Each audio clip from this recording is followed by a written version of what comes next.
Ahoy and welcome to Titanic Talkline. I am Alexia, that never changes, and I am here with my guest for this week, Casey Council, who has a name that's extremely fun to say. Hello. Thank you. Good to be here. Um, my main, I started back when I was probably in middle school. With You know, Titanic in general. yeah, they, they kind of rush through everything during the history. You're on it for about a page, and then you have to turn the page, then you have to learn about something else really fast. A lot of stuff has happened in the World War world. One. Yeah, a lot. And there were a couple of events that happened that really struck it, but nobody, we were in fifth or sixth grade, so it really didn't, we didn't hound on it too much. But during my high school career, I was probably, I don't know, 10 or 11 when I watched the movie. And it really sparked a lot more interest in it than just the movie itself. Mm-hmm. And I started researching it. And, this was 2000, early 2000s. So the internet was really, it was available for us to research. Basically then it was, what was that? Encarta 95. The old, Encarta. the old, the old, Oh, let's go all the way back. that's like pre-Wikipedia. This just reminded me of like 100 video games I played in the 90s, and I'm just like, was it Encarta or was it must have been what Encarta was the one that had like the video game, right? That was Right. attached. That's where the Oregon Trail Yeah. was. Oh yeah. And I remember there was like a weird like slime maze. There was Yep. a lot there was a lot happening in that game. Anyway, sorry. I could go off on a pajama Sam tangent for like three And, hours if we need to. and I really started researching it. My main thing were um, of course you got all the, the big points, all the big people, but I don't know. I've always been one of those that root for the underdog. I'm Sure. thinking about the absolute last person to even leave the ship. Person that didn't wake up, the person that was in their cabin by themselves, didn't hear anything, and probably had no idea what was going on until it was too late. You know, Sure. there's a lot of things that I, I think about when it comes to stuff like that. It's Mm-hmm. always the last person off the boat, or the that last little group that helped get the women and children in the lifeboats. And I mean, you were going. I mean, that was, you were going, Yeah. and to still have that type of I don't know, bravery. And I'm sure there was a lot of screaming, and I'm sure there was a lot of yelling, but I don't think that it was as chaotic as let's like 9/11. 9/11 was, we'll get on that too, because I wanted to tie that in. But it was just I don't know, the calmness and how slow that disaster happened. That was, I don't know, I guess that was really the romantic quality of that disaster versus all, when a disaster happens, it usually happens right then and you're done in 20 minutes, 30 minutes. It's Mm-hmm. over. There's a lot of carnage, there's a lot of, explosions and blood loss, and but this one was more of a, to me, more of a tragedy than a, you know, it happened really slow. Mm-hmm. I mean, it wasn't. You look at everything else, and everything else happened so fast. Plane crash. You know, if you can get a call out, that's great. But I mean, you're just done. But this one drug on, and it was a very slow disaster, and that adds a lot. That adds a lot. You got a lot more time to think. You got a lot more time to, you know, prepare yourself for what's going to happen. And to me, I don't know what I would want. And I don't know if I want to have time to plan to do something, or just it all end immediately. That's one thing I've never heard anybody really talk about is the speed of this disaster. Like 2 hours is a long time Yeah. when you know something's bad's about to happen.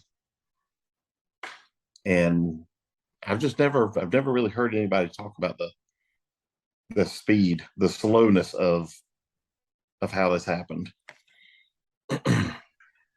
I've brought up a couple times on the show before something a little more recent. He's gonna be 10 years old this year. Is the sinking of the Seawall ferry. Well, that happened in 2013 off South Korea. It wasn't as large as Titanic, but it had great, drop my pen. It had primarily I think it was high school students and their teachers on board, along with some assorted other passengers. And this happened in 2013. So as the ferry sank with most of these students and teachers trapped inside, there was cell phone calls and Facebook posts and social media videos and photos of all of this happening in real time. Mm. I didn't look up how long exactly it took to sink, but it happened over, again, in real time in front of everybody, and it happened long enough to just watch. And, a lot of these recordings are children, saying their goodbyes, and it's extremely difficult to listen to because, it's having that ability to contemplate things. And, I know that there were some people every once in a while, not every once in a while, every year, the clip of voicemails left by passengers on the hijacked flight, the number I Yep. never remember, that comes out every year. And 93. 93. Yes, flight Yep. 93.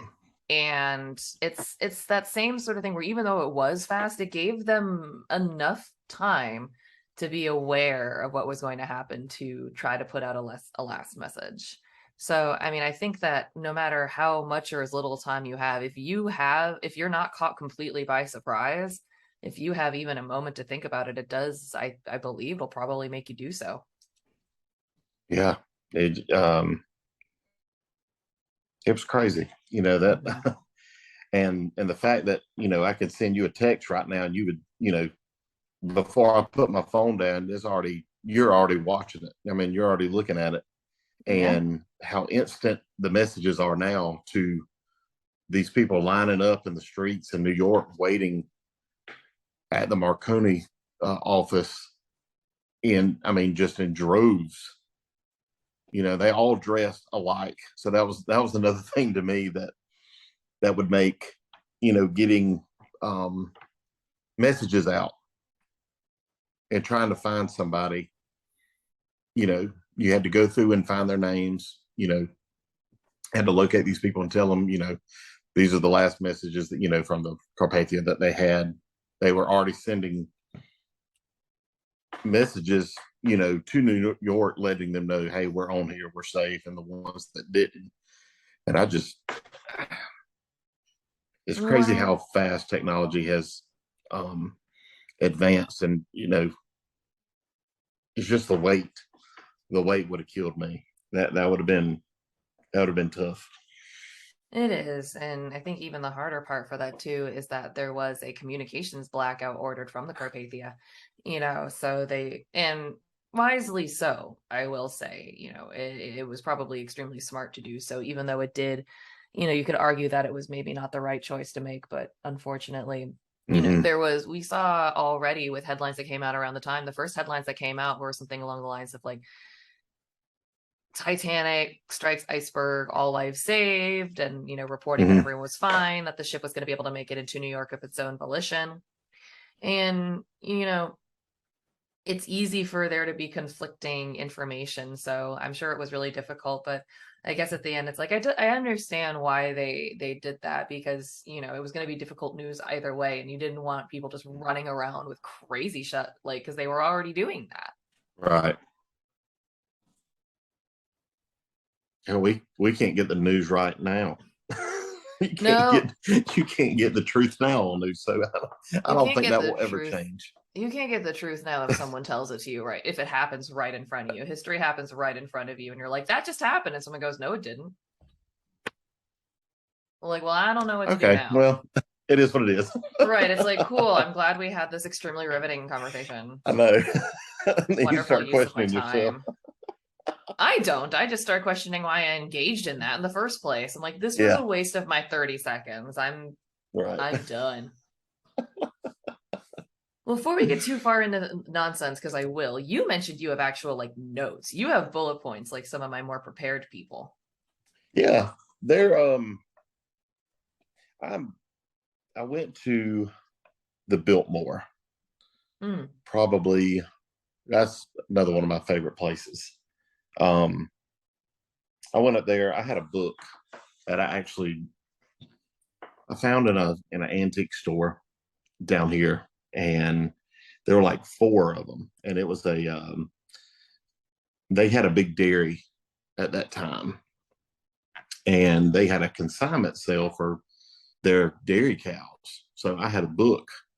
I had there was actually four of them. They were consignment books. They were like, during an auction or a consignment sale, you would get a book showing everything that was being sold at that time. Well, in this case, it was a bunch of cows, like these dairy cows, and they were really expensive and high quality dairy cows because the Biltmore, the Vanderbilts, they had, top of the line everything. Sure. Well, it was dated like June the 1st, 1946. Well, I ended up getting a hold of the Biltmore, and I wanted to donate one of them back to it. Because I had four of them, and that needs to be back.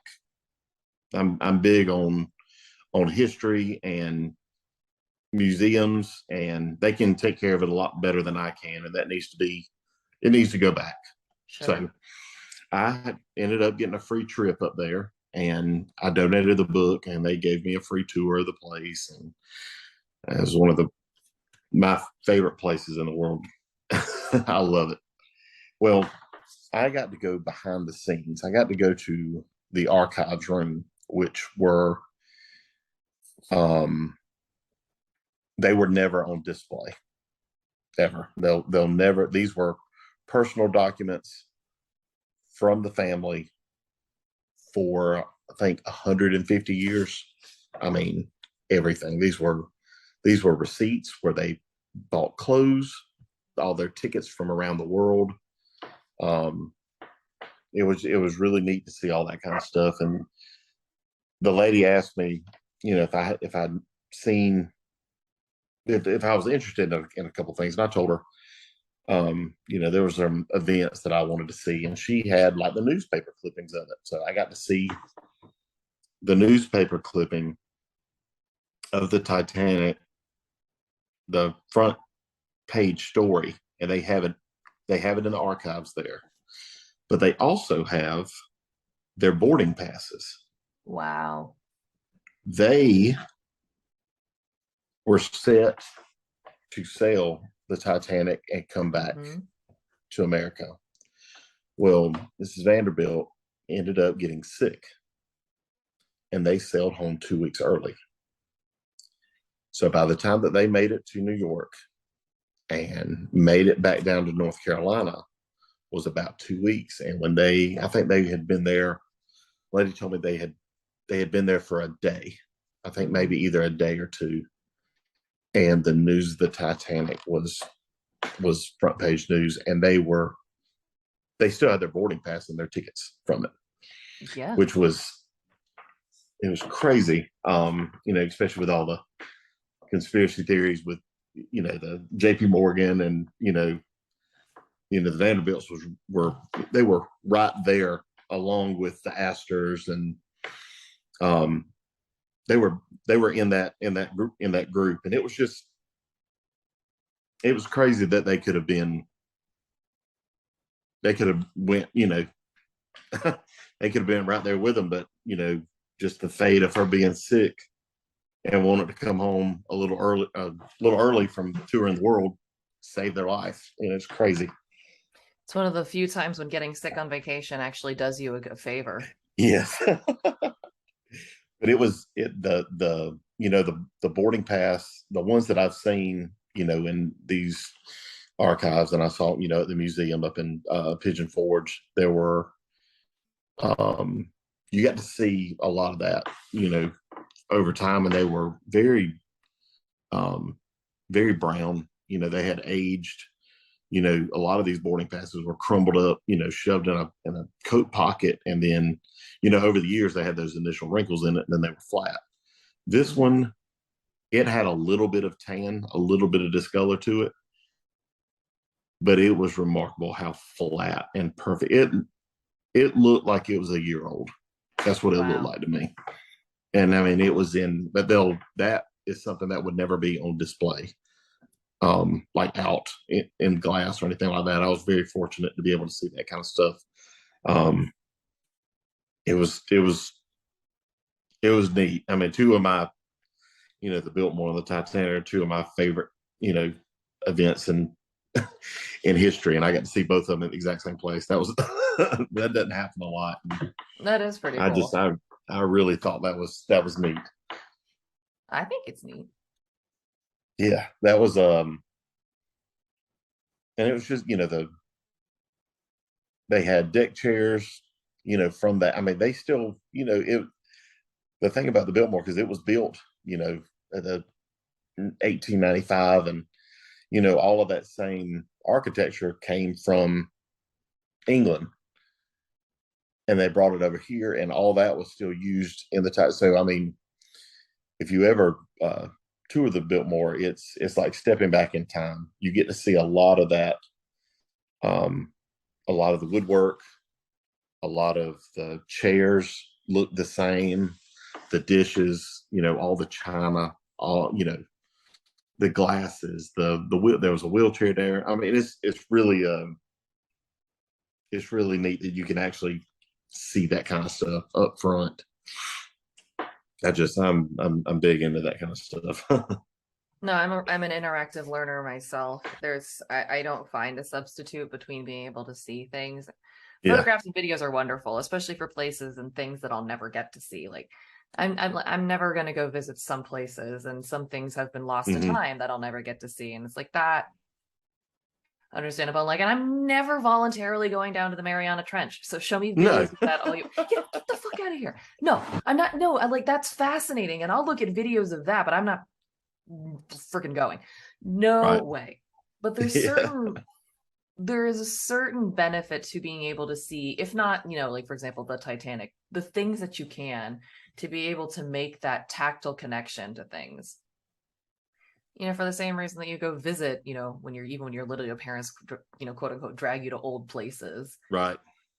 It's for the same reason. It's like, Yeah. well, because it's important to understand that this thing that was here 300 years ago is still here right now. Yeah. Look at it. It's crazy. And the thing is not only that, is that there's people that are interested in keeping it. Yeah. I'm kind of an old soul, and I like antiques. I like all the old stuff, and preserving it. And seeing people my age, they just don't, a lot of them just don't care. Um, there's a lot of people down here that will take a piece of antique furniture that looks just amazing, and they'll take it and paint it like some wild color, and it kills me. The woodwork in it is magnificent, and then the people that build it, if they could see what they've done to it, I can see them just dropping their head. I think I saw something many years ago online where it was like this beautiful, I think it was an Indian dresser. So originally it had, excuse me, like inlaid portraits of some of the gods and the goddesses, very traditional. And someone took it, and I don't remember exactly what colors, but they painted it like yellow and painted over the gods with like flat colors and made it like yellow with like pink and blue accents. And people were like, "What did you do?" No, the same way. Or like, I also kind of feel bad for that person because I'm like, I'm sure you thought it looked good. Like, very bless your soul, bless your heart, little thing. There is one place that I don't think I'll ever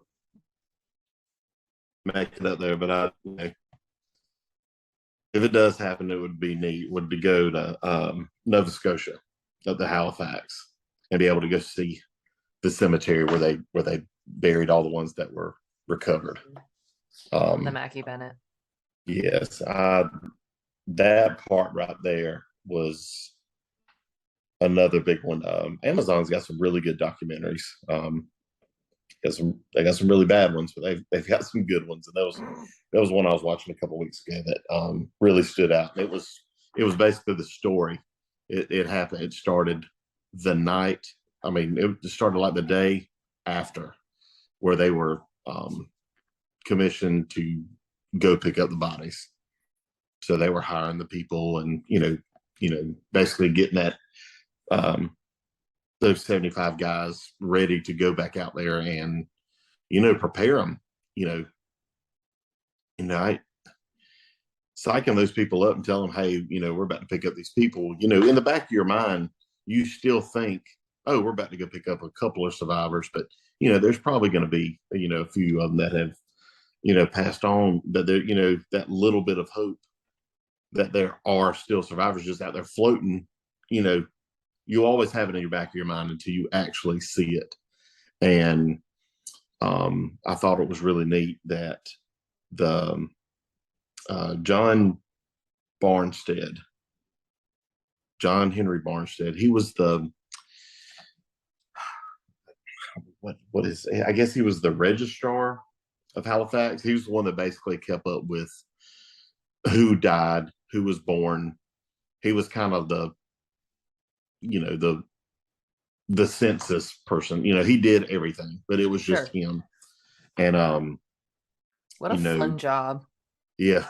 And in his notes, I know he was writing, and the first day when they went out there, it was, they actually required them, or offered them 4 ounces of rum to be able to calm their nerves, to be able to deal with what they're about to do. And after the second day, he upped it to 8 ounces after he had seen, after the first day of pulling the bodies from the water and what it had done to those guys. And That's it took sad. a lot of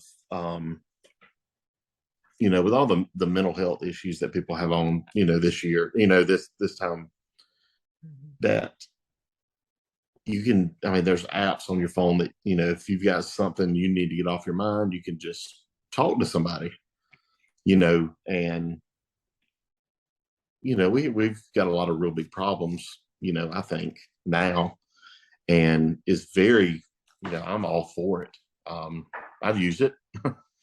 I just think everybody's got something to, that they need to talk to somebody else about that's Agreed. not family or close friend. You want to talk to a third party, and just And these not people when your they got buddy done. and not some weirdo at the bar either. Right, Like an actual right, person that can give you a real healthy yes, opinion.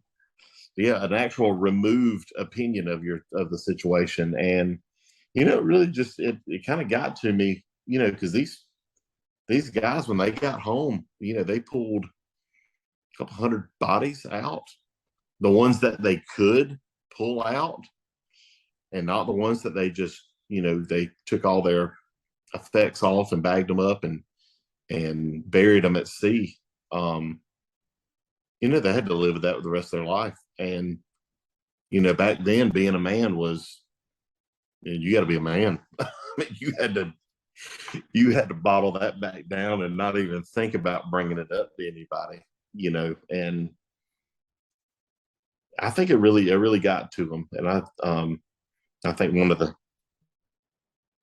out of all the deaths, there were a ton of them, but I think the saddest one that I came across was, I think it was on day 4.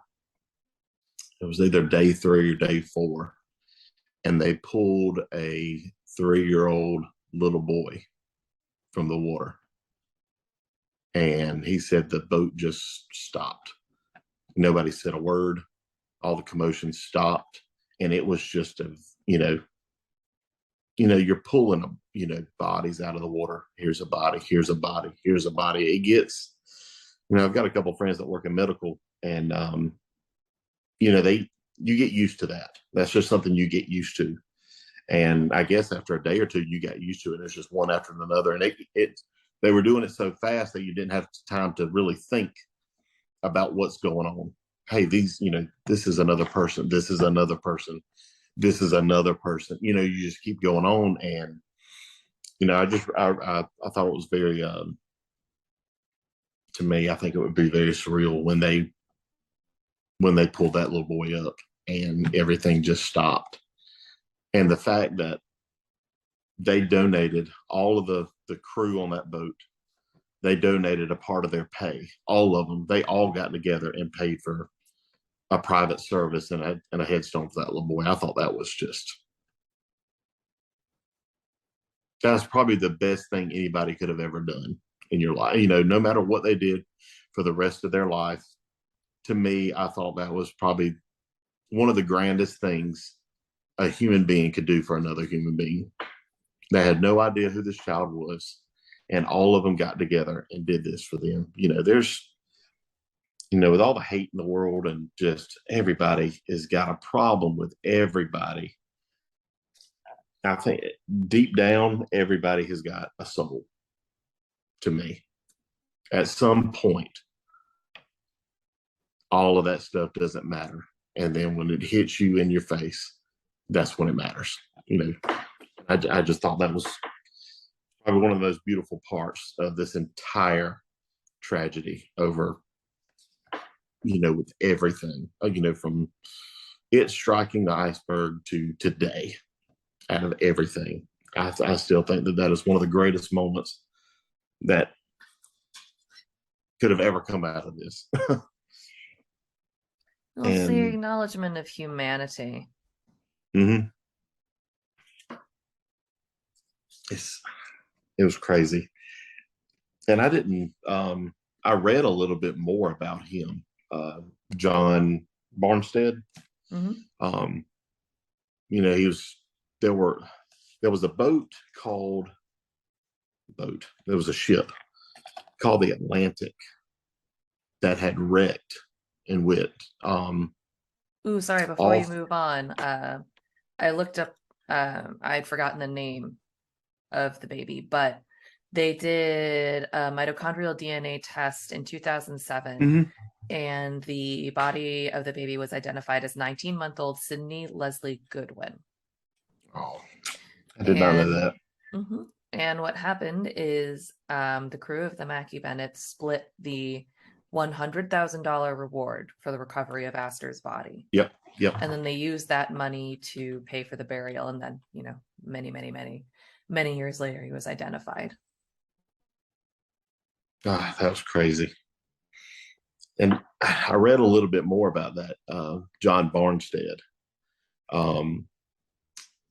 There was a ship that wrecked about 40 years before that was a complete disaster.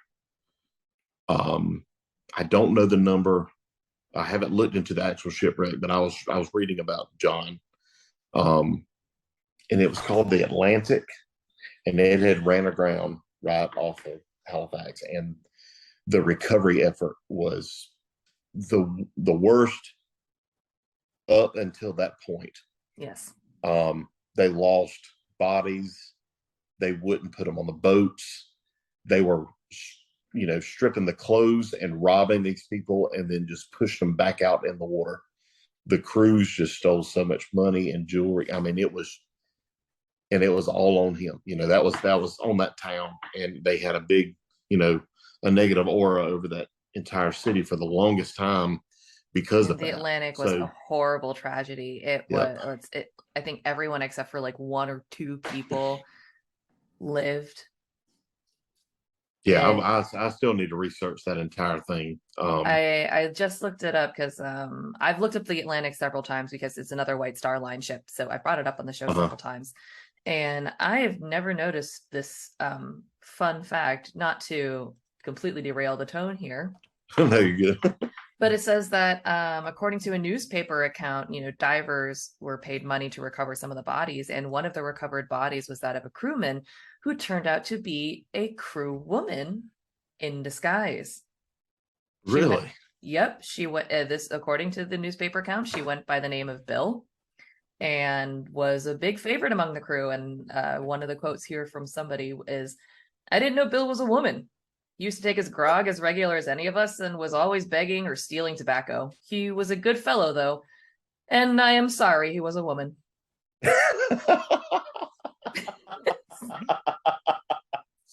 Thank you, sir.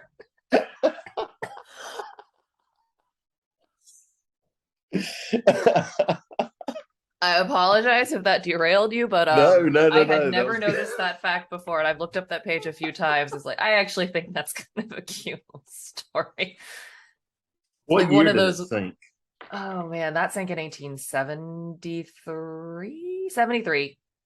73. And I just saw the casualty number somewhere. The ship's manifest that of the 952 aboard, 553 at least died. Mm, It's a lot. that's crazy. Yeah, the Atlantic was not a great moment in time for the White Star Line. Yeah, after you got a couple of them like that, you might as well just kind of give up. Maybe you're Well, I was just maybe talking you're not to, set out for that. I don't think it's that. I was just talking to a friend of mine about this actually, because, air travel is now for us outside of cars. Like if you're going to go to another Hmm. if you're going to go to another country, you're going to take an airplane, or at least if you're going to another continent, obviously there's certain driving within here. However, up until like the 60s or 70s when that became available commercially, I don't know time. It was, if you needed to go across the ocean, you had to take a ship for most of history. It has been a variety of shipping vessels, from paddles to sails to steam. It's been a massive progression. And I think it's easy to forget that just for like hundreds and hundreds and hundreds and hundreds and hundreds and hundreds of years, there were just ships ahoy. They were everywhere. Yeah. And because of that, there were just liable to be some that shit happened to. Not even Yep. necessarily by malice, just storms, icebergs, any number of things that could have just happened. And especially when the ships were primarily made out of wood, there could have been flames, there could have been fires, there was a lot of that kind of thing. So I think it's less that like maybe White Star Line wasn't good at building ships, and maybe like we're just not meant to fight the ocean all the time. Right. You know, I I was think that might watching be the lesson. there was one I kind of jumped up off the couch. I think it was 2 weeks ago. We were watching the new 1923 on Paramount I with didn't see it. Harrison Ford. Okay. It's really good. Well, there was one of the sons or cousin. He's coming from Africa and going back to the United States, and he gets to the port, and he's walking down the dock, and they pan back and pan up, and they were needing to send a wire, to America, to let them know that he's on his way, and he's in Africa, so I mean, you had to be on a big ship in order to send wire transfers, and they pan back, and it's the Mauritania, which is one of the ones from the Canard line, and I Yep. jumped up and I thought it was really neat. It is.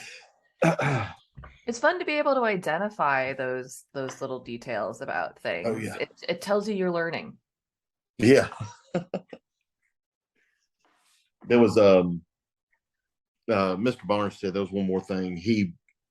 The way that he had that weight on his chest to be able to do this right. He had one chance to redeem that town, back on the map, and they want to do it right and to do it, fair and honest.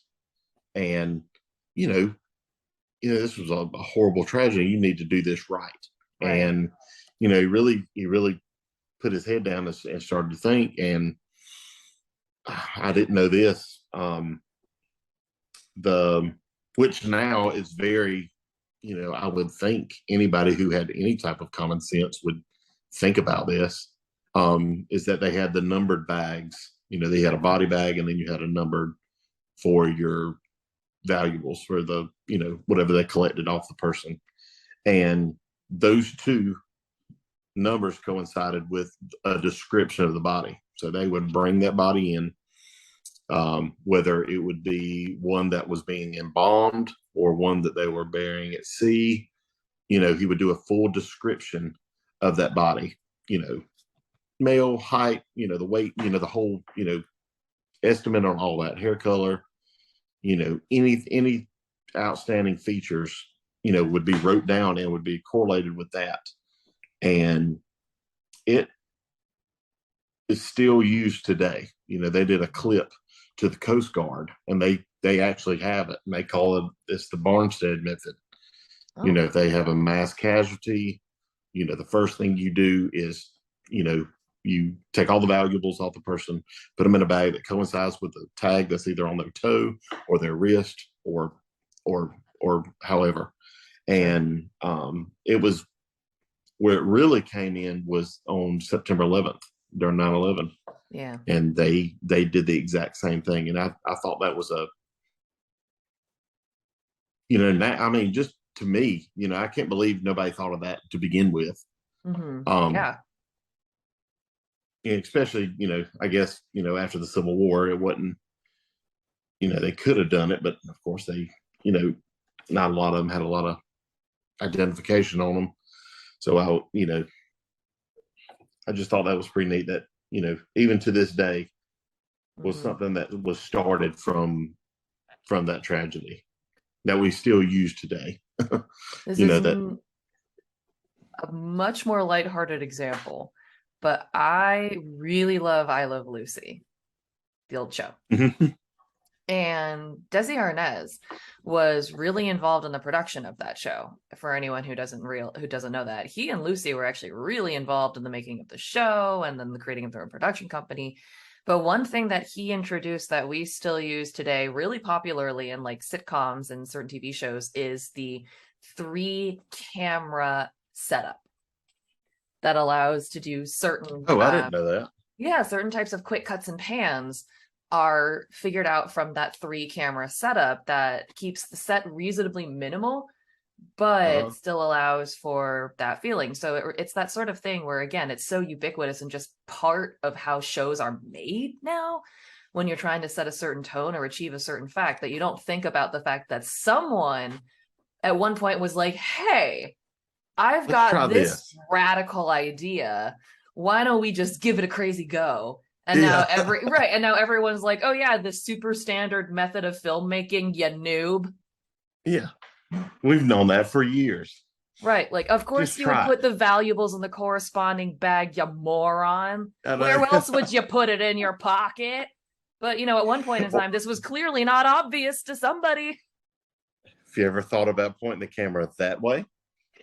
I've never even thought about it. What about using another camera? You are a pioneer. Did you ever tell you you're pretty crazy there, man? You're crazy. Who told you were just good at sweeping the floors? You've got something up there in that noggin. You got something going on up there. It's true though. There's so many things that are like obvious, and then it's like, actually, someone at one point in time was a real super genius and figured out that maybe we should really try that sometime.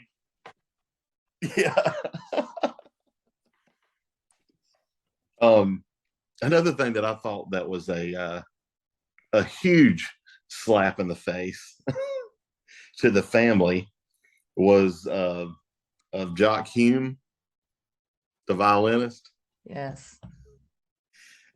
His father got the note from the company that he works for asking them to pay for the suit that he never returned. That sounds like something that would happen today. I can imagine. You imagine just sitting around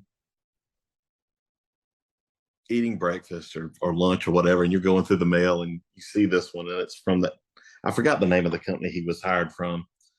And they didn't even say, hey, sorry for your loss. They were just saying, hey, we need to get that money back because he never brought it back. This really does remind me of something you feel like you'd hear on like ABC 7 on Your Side, where it'd be like, yeah, This man thought that the worst that could possibly happen from losing his grandson was losing his grandson. But what Yeah, it turns out the company was concerned about was losing his grandson suit. yeah. We're here with Susan, who has the story. You're like, this just And you can't sounds even listen to it because nuts. she's cussing so much and it's bleeped out. Right in the background, all you just hear is beep. You can imagine being the person, like, you're sitting down and you're like, okay, hey, I need you to write this letter to Right. them. Oh, what do you want it to say? Um, we need this. Obviously, the suit's not coming back. We need his parents. You know, they probably still don't even know if his body's been recovered. But while they're waiting, they can issue a check for his suit since they're hanging out. I I mean, would be. you got to collect. How else are you I, going to I would become mail a something back to him, but I don't. I don't think it would be a form of a payment. Casey? How else are you going to become a billionaire if you don't get everything you're due? Like, this is just not And fun business. for weeks he kept going by. He went, "Did they ever? No, they haven't. Are you sure? No. Let me tell you. I don't think we're ever getting that money. I'm going to steal Might a as well just comment that I let's think I just found write. Let's on just ride that out one. write that one out. This reminds me of a comment I heard on TikTok, which was something along the lines of, it's entirely possible that my initial reaction would have landed me on primetime news. And I think that I'm going to start using that because that's about how I would react if someone was like, hey, you know, your really, really young relative who died, like, I don't know, super recently. Yeah, he had these shoes of mine on when he died, and I'm never going to get them back. So could you just like write me a check for that? Sure, I'm right on Yeah, let's have that conversation in person somewhere where there's not a lot of witnesses. it. Meet me in the park. Meet me, meet me at the parking lot by the slide. Sure, I'm on the way with them right now. It is fascinating. We were just talking about these wonderful trauma-stricken sailors who pooled their reward money to buy the headstone for an orphan, and then we're Mhm. talking about the Yeah, company that's like, yeah, recoup on that suit from the dead guy. I know. And there had to have been humor. You know, I'm one of those that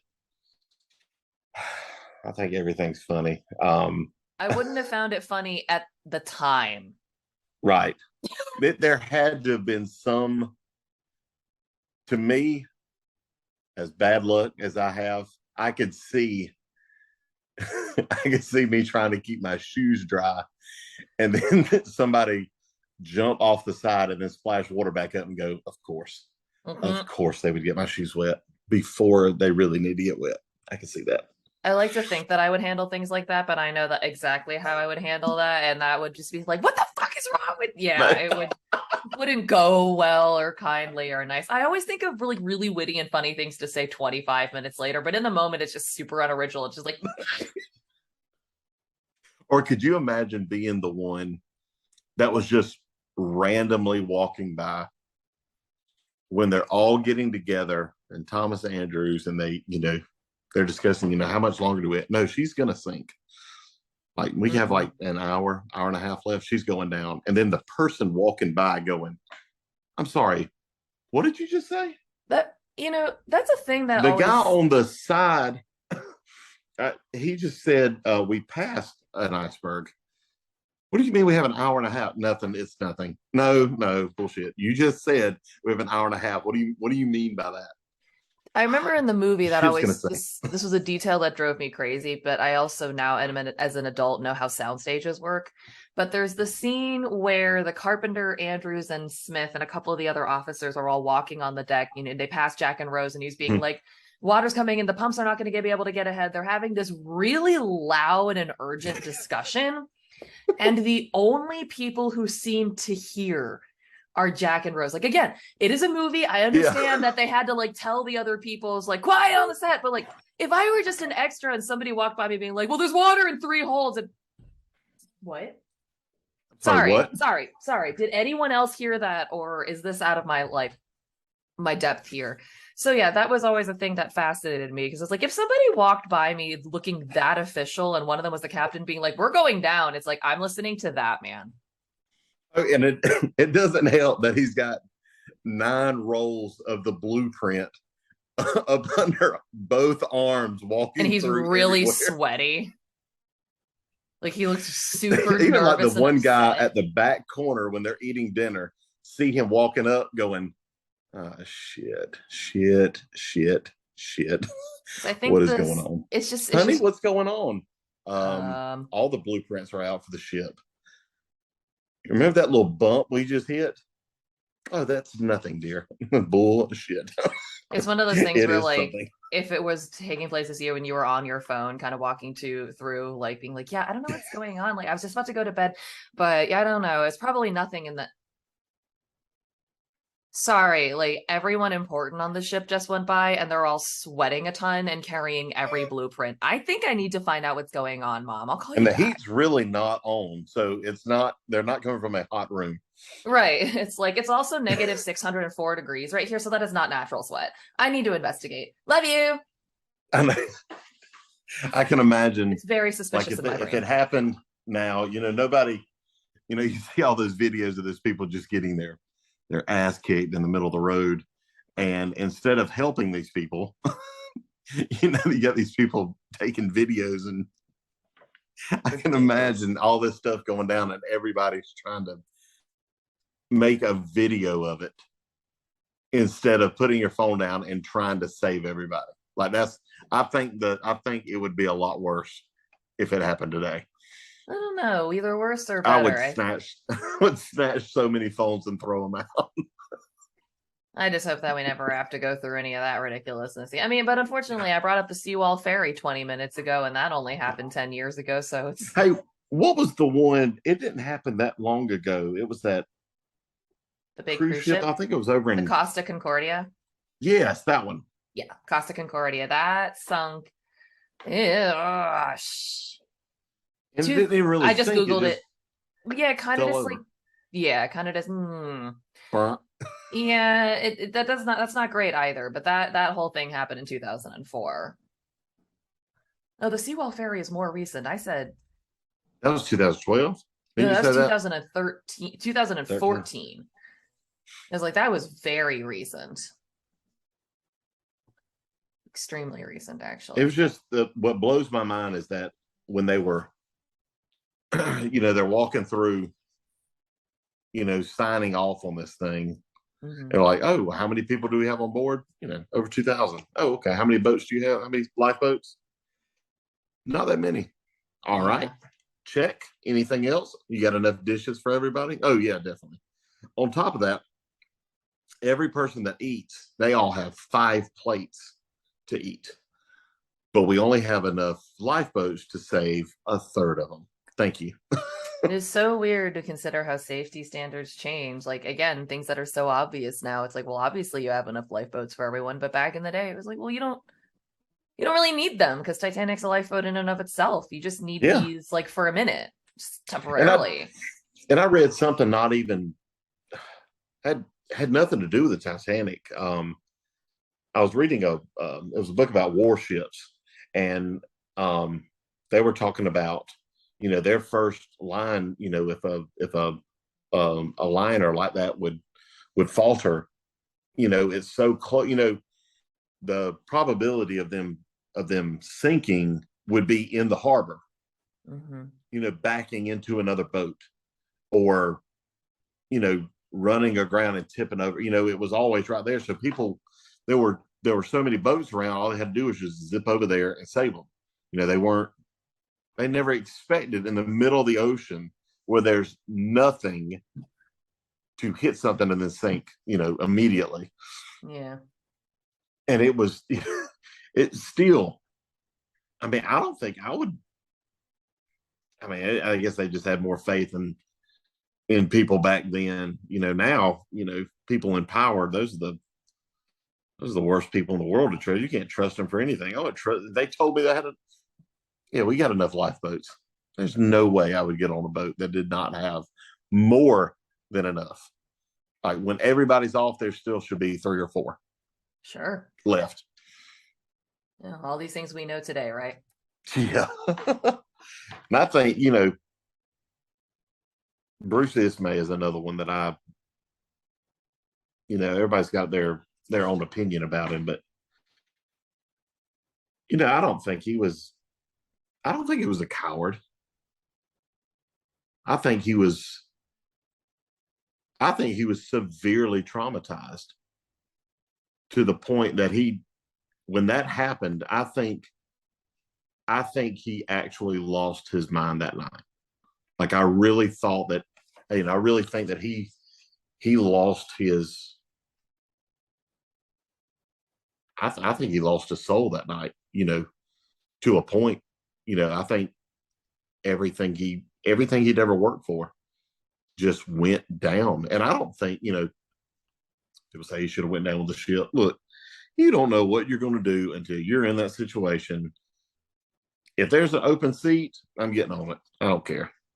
It's going to happen. I think that's how most people think about things, honestly. And to me, I think he was too, traumatized from the whole thing. But, the first thing that I would have done if I was him was I would give it a few days before I got back on another boat, but I would make it back to the White Star Line and everybody would come in there for a meeting. And from that day forward, everything would change drastically. You would start with safety. You would start with better communication of the ships. You would start with being charged.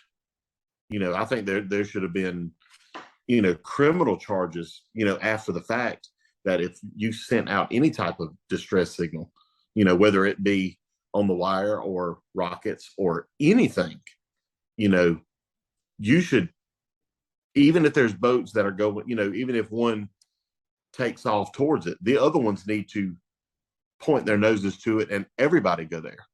I think that, they should have been, that's the first thing, when somebody gets in a wreck on the highway, the first thing that happens is 7 or 8 cars pull over and everybody gets out and helps. You don't just sit around and wait for somebody to flag you. You don't see that. When something like that happens, everybody jumps. You get in that mode of, you've got to, it's time to, step up and save somebody. Well, I guess if I'm ever in a disaster, I think I should make sure it happens with you because you'll help me. Definitely. Well, I am glad to have established that. But Casey, thank you so much for coming on and for talking about so many things and being, honest and willing to just talk about a few different things. That's what keeps the show going, just having a conversation. Yeah. Awesome. Well, thank you so much. Let's do it again one day. Absolutely. That would be amazing. And for everyone listening, I'll see you guys next time. All right. Thank you. See ya.